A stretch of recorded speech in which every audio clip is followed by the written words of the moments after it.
Selamat pagi saudara yang dikasihi Tuhan Yesus Kristus, pendengar yang berbahagia.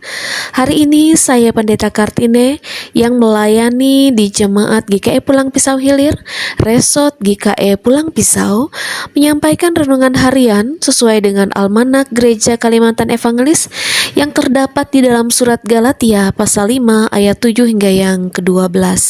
Sebelumnya, mari kita bersatu dalam doa.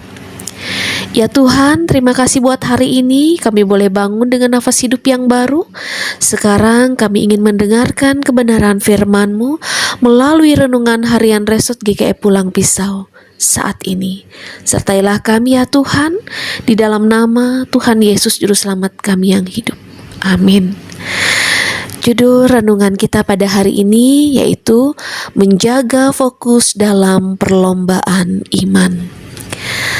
Saudaraku yang dikasih dalam Tuhan Yesus Kristus, surat Galatia pasal 5 ayat 7 hingga yang ke-12 ini berisi peringatan Rasul Paulus kepada jemaat Galatia yang mulai menyimpang dari kebenaran Injil. Ia mengecam guru-guru palsu yang mengajarkan bahwa ketaatan hukum Taurat seperti sunat itu diperlukan untuk keselamatan, serta menegaskan bahwa Injil yang benar murni itu hanya berdasarkan anugerah. Saudaraku yang dikasih dalam Tuhan, dalam ayat yang ke-7 hingga yang ke-8 ini berbicara tentang hambatan dalam ketaatan ataupun juga pengaruh yang bisa mengalihkan ketaatan kita itu. Di dalam nas ini Rasul Paulus mengibaratkan kehidupan rohani itu seperti perlombaan yang awalnya diikuti dengan baik, namun ada pihak yang menghalangi mereka untuk mentaati kebenaran. Ia memastikan bahwa ajaran sesat tersebut bukan berasal daripada Allah. Artinya begini, hidup kekristenan itu ibarat seperti lomba lari yang membutuhkan konsistensi. Seringkali kita memulai mengikut Yesus dengan penuh semangat, namun di tengah jalan ada pihak luar ataupun juga gangguan yang membuat kita tersandung. Gangguan ini bisa saja berupa opini dunia, tren yang salah, atau ajaran yang melenceng dari kasih karunia Tuhan. Kita harus peka dan juga memeriksa apakah pengaruh di sekitar kita mendekatkan kita kepada Kristus atau justru menjauhkan kita. Itu hal yang pertama. Yaitu kita harus waspada terhadap pengaruh yang bisa mengalihkan kita daripada Kristus. Dan hal yang kedua, dalam ayat yang ke-9, ini adalah merupakan bahaya pengaruh buruk. Paulus menggunakan perumpamaan sedikit ragi meragikan seluruh adonan. Ini berarti satu ajaran sesat atau dosa yang kecil yang dibiarkan cepat akan atau lambat akan merusak seluruh komunitas jemaat.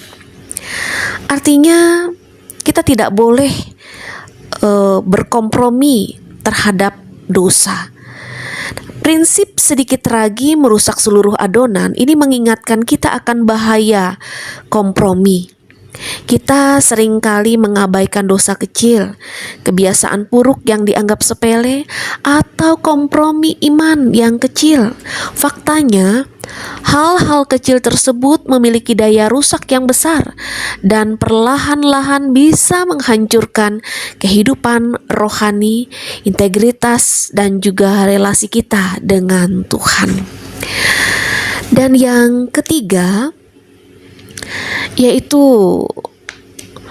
penghakiman bagi pengacau. Ini kita bisa lihat dalam ayat yang ke-10 hingga yang ke-11, pun juga ada kecaman keras dalam ayat yang ke-12 itu, di mana Paulus percaya bahwa jemaat akan kembali ke jalan yang benar, tetapi ia memastikan bahwa siapapun yang mengacau iman jemaat akan menanggung hukumannya. Paulus juga menyinggung bahwa ia sendiri pernah dianiaya karena menentang sunat sebagai syarat keselamatan. Karena frustasi, para penghasut yang memaksa sunat, Rasul Paulus secara ekstrim menyatakan bahwa lebih baik orang-orang yang mengacau jemaat itu memotong diri ataupun mengebiri diri mereka sendiri saja.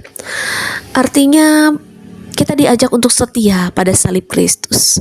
Esensi kekristenan itu adalah keselamatan mutlak karena iman kepada pengorbanan Yesus di kayu salib, bukan karena kehebatan atau perbuatan baik kita. Dunia sering menolak konsep ini karena manusia cenderung ingin menyombongkan usahanya sendiri. Renungan kita pada hari ini mau mengajak kita untuk tetap rendah hati, mengandalkan kasih karunia Tuhan, dan tidak mencari keselamatan lewat standar buatan manusia.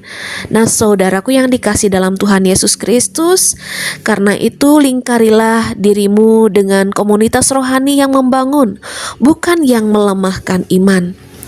Dan juga buanglah segala bentuk ragi-ragi buruk seperti kepahitan, kebohongan, atau kesombongan sebelum mereka merusak kehidupan kita.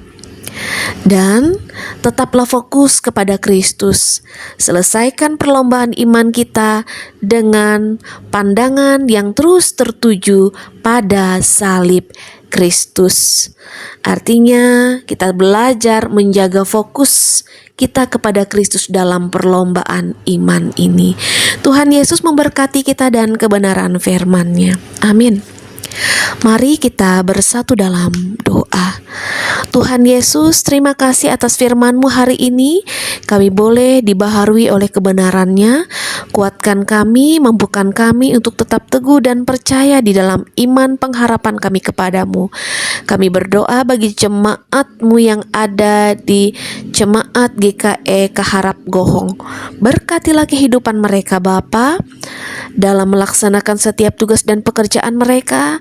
Demikian juga dalam kehidupan keluarga rumah tangga mereka, agar mereka boleh selalu hidup rukun, damai, satu dengan yang lainnya, hidup dalam kasih Tuhan Yesus.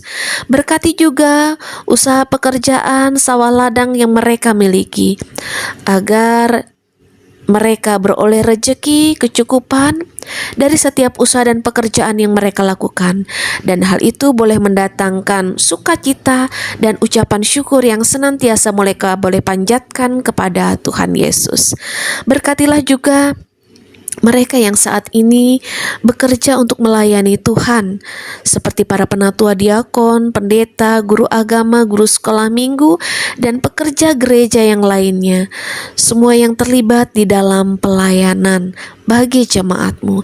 Kami mohon mampukanlah mereka untuk selalu melayani dengan penuh ketulusan hati, dan sebagaimana kasih Tuhan dalam kehidupan mereka, demikian juga mereka boleh melayani dengan kasih bagi jemaat-Mu.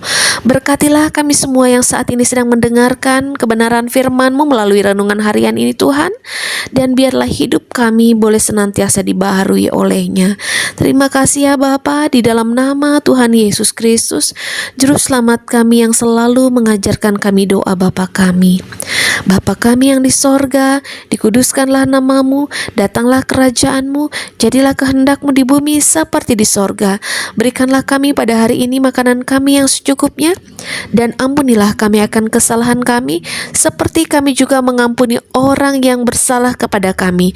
Jangan bawa kami ke dalam pencobaan, tapi lepaskanlah kami daripada yang jahat, karena Engkau yang punya kerajaan dan kuasa dan kemuliaan sampai selama-lamanya. Amin.